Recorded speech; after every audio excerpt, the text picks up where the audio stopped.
All Progressives Congress APC over what they have termed controversial Form 18, which has its subject letter of voluntary withdrawal. And this letter is attached to the expression of interest form and nomination form sold to aspirants to fill and submit along with other forms and their credentials. So more suspicious is the fact that this letter of withdrawal is addressed to the national chairman of the party and is said that you have to sign it before a commissioner of oath. And that is why it is brewing with controversy. So we have a gentleman here who also is running, or is aspiring to become Nigeria's president on the platform of the ruling party, APC, Garba Adamu, joining us now. Thank you for coming on the show. Thank you for having me. All right, this form that we're talking about, what exactly is the feelers right now amongst your colleagues as to the attachment as you submit?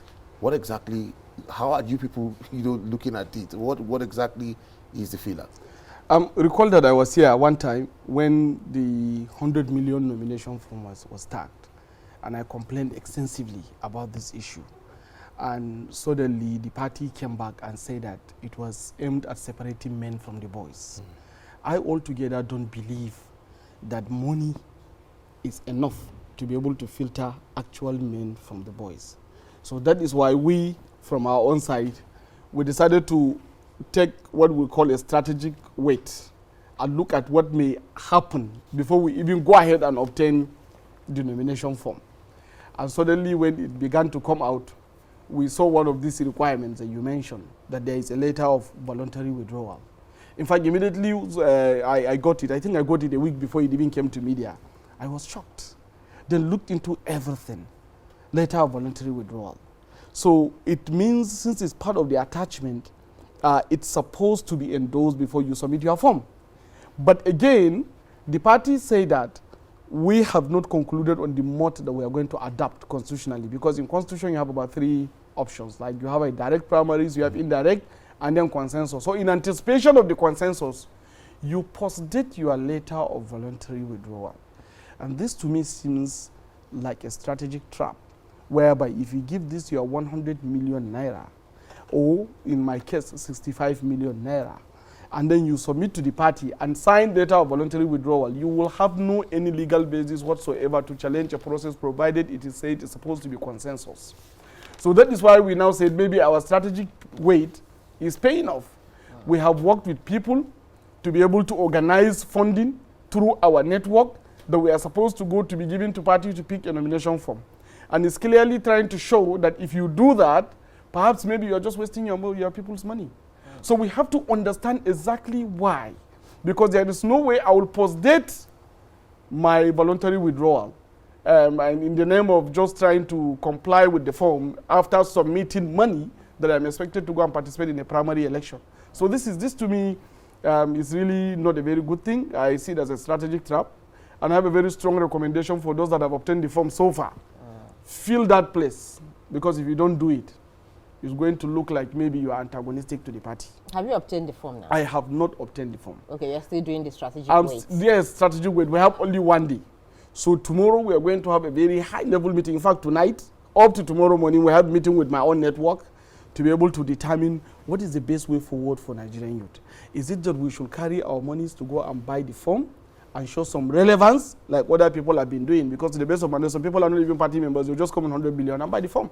So provided you have this 100 million, you just go and buy the form. There is no any prima facie requirement that will guarantee or filter you appropriately as being a party committed member that is even sellable with appropriate programs that will convince Nigerians to continue to vote for the party. Just 100 million.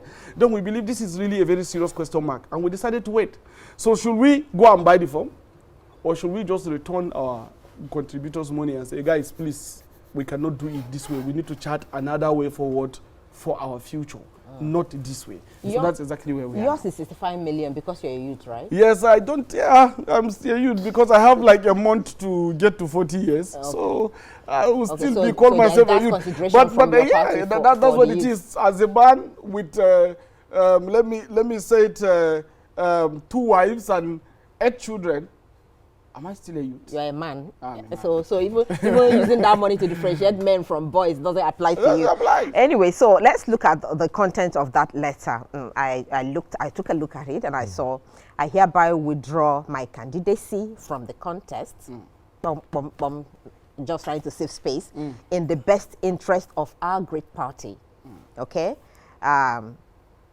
So, this is in the interest of the party. Yeah. If you fill the form. Yes. But we also heard your secretary, or is it the National Publicity Secretary, saying that this is not compulsory, that it's voluntary, just like the subject said, letter of voluntary withdrawal. So you can actually get the nomination form, get the attached withdrawal letter, but you don't have to sign it.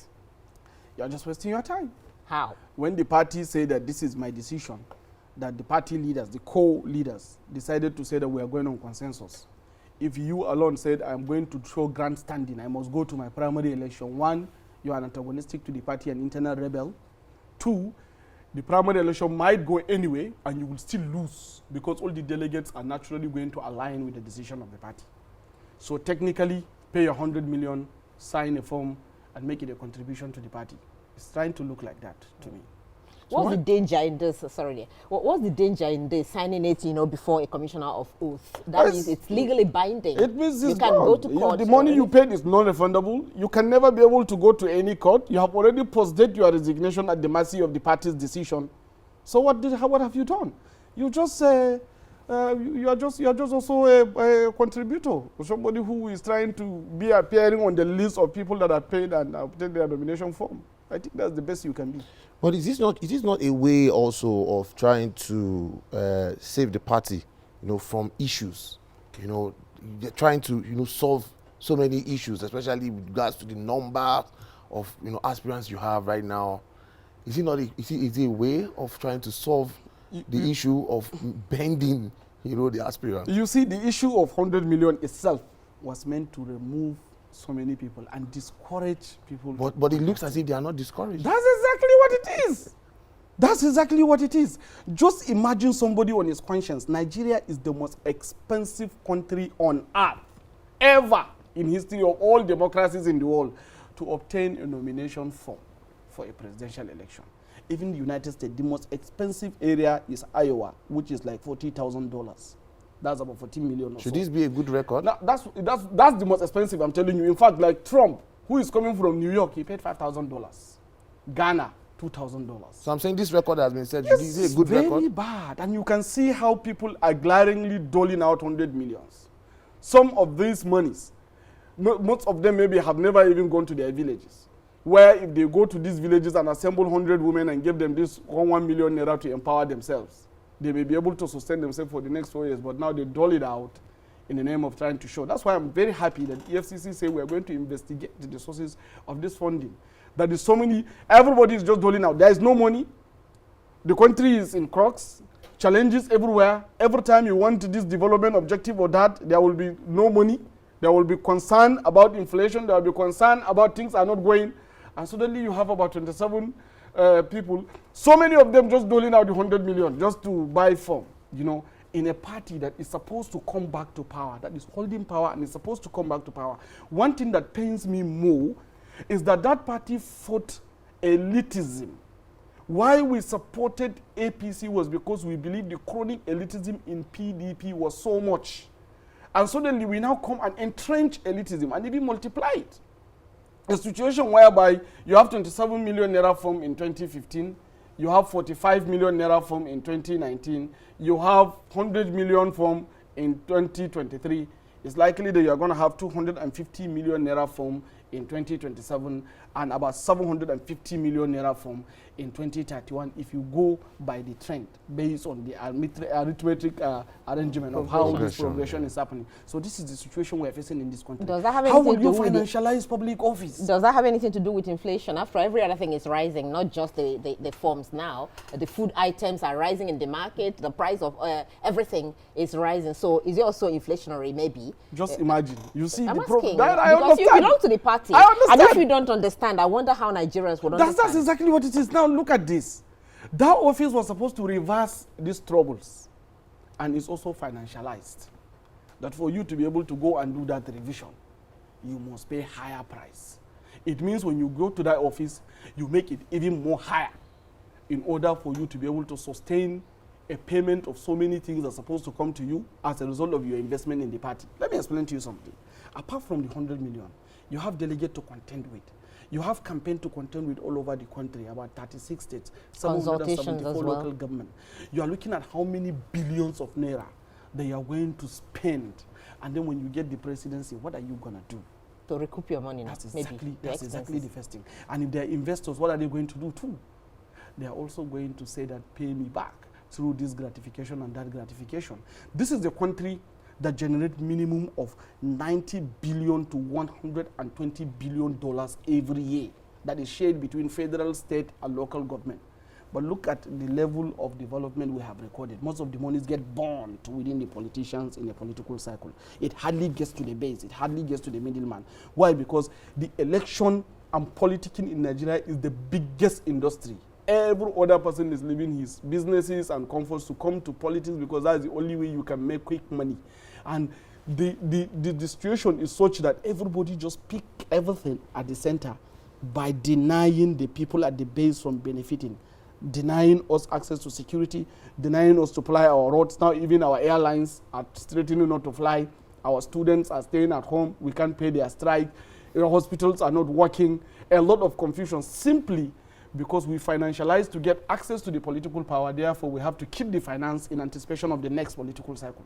So that's the problem we're facing. Now, many Nigerians are really wondering, really, because it will seem like, I don't know about your fellow aspirants, if you have heard the feelers from them, but you seem to be a lone voice who is actually crying about these things that you think are not right. Because from what you said, as the aspirants are going, we haven't seen anyone complain, really. They take the forms, gladly go home, and probably will fill them, you know. So my question is, we have not seen these aspirants even speaking out against all these injustices and all these vices we see in the society. The fact that students are at home, you want to come and become president, you have not even addressed the problem that is on ground.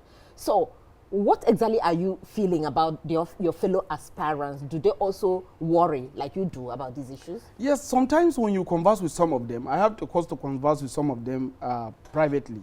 They grumble too, very angry, in suspense. They don't even understand what next. Why are they doing it privately? Yes, because of sycophancy, of course. Some people just cannot confront their realities. You want to go to occupy an office where you are supposed to deliver public good, yet you are now cheating your conscience by trying to hide behind the corners in order to please certain interests, for certain interests we are expecting that might never come. So this is the situation we are facing. So it is just like we are there, we want to just play with the good books to get along, even though it's bad. We are also suffering. Every other person is suffering. My constituency is suffering. I cannot travel home. I know. If I go to my village, I have to hide and disguise as much as possible. I have a house, but I have to stay in a hotel fortified, even though I'm in my village, so that I can finish what I'm doing and run back. But again, I have to keep quiet and conform. And that is how we will build the future of Nigeria. That I don't agree with at all. Or maybe waiting for something that will come in the future. If you don't get the presidency, maybe you get something else, you know, for being quiet. One thing they should understand is that Nigerian history has never been like that. In 1999, the major contender with President Olusegun Obasanjo, Abubakar Rimi was crushed by President Olusegun Obasanjo. In 2007, the major contender with Yar'Adua was Atiku Abubakar and Buba Marwa. They were all attacked and crushed by the same PDP. Atiku, in fact, went to ACN, and you know the consequences.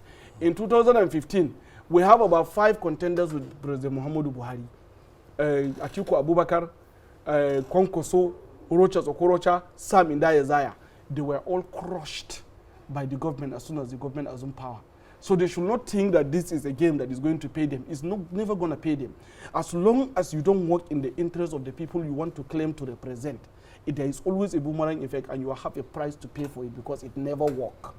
Now, looking at the issue of consensus, which is something that your party adopted during its the convention, there is this belief that there is a candidate somewhere, and at the end of the day, you may just end up with the issue of consensus.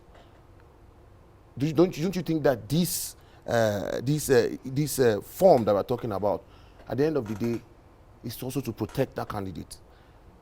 That your party may go for the consensus option, and to protect that candidate. That's another reason why this is being done. To the best of my knowledge, based on my personal analysis of this party that I have been supporting all the time, taking all the blames for, and understand its track record, I can tell you that anybody that is thinking of primary election is wasting his time. There is going to be consensus. And the candidate might not even be among these candidates that are buying this form. There is definitely going to be consensus. So if you think you are going for a primary election, maybe you pray, but I don't think so. The party has planned for consensus, and what I'm seeing, based on what I'm seeing, at the end of the day, is going to be a consensus arrangement. So anybody that refuses the consensus arrangement, you will be a rebel to the party. And you know the consequences of being rebellious from inside. That's exactly what I believe is going to be. It's just going to be consensus. Oh, well, sometimes I wonder what's going on in the mind of the president, because I remember during the time the president was contesting election, which he eventually won, we were told that the president didn't have any money. In fact, I remember there was even an account that was created for Nigerians, you know, to contribute money to enable the president even get the form and all of that.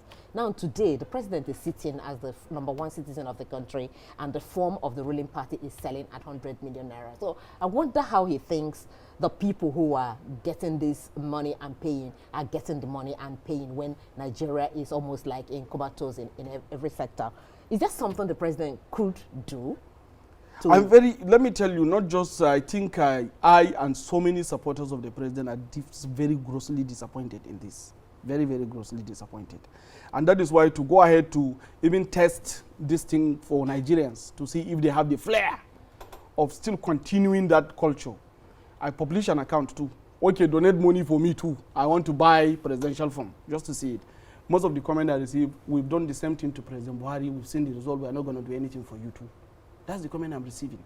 It shows clear disappointment, because we voted for President Muhammadu Buhari to do everything possible to ensure that a common man is part of the mainstream.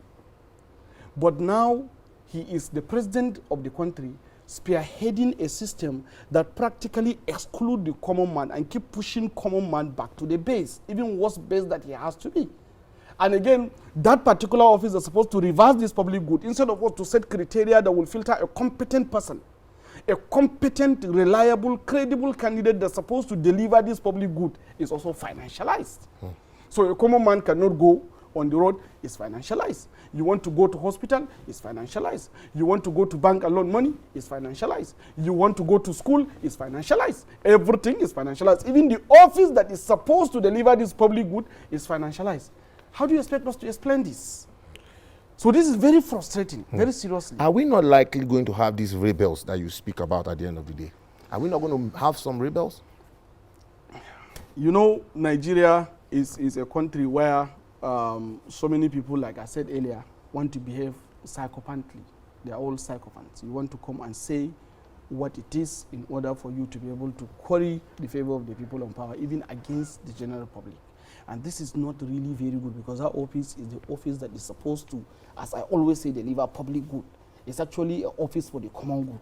So some of them may decide to say they stay, but of course there are so many rebellious tendencies. Some people are saying if they are denied ticket, they are going to other parties. Some people are saying, like people like me, we are considering, should we continue this way? Should we just stay and work and bring back the party? Should we even consider another party altogether? There are a lot of questions that is coming from all quarters, from all other group of people. Some people are saying, I bought the form, but I may not even feel it and return it, because I don't know what trap is going to put me in. So there are a lot of this kind of questions that is flying around. So I think we should wait and see what may happen at the end of the May 30th to 31st. The statutory delegates to sign that form, to is it another trap that you must have like 10 thereabout from each state and the FCT? Is that another?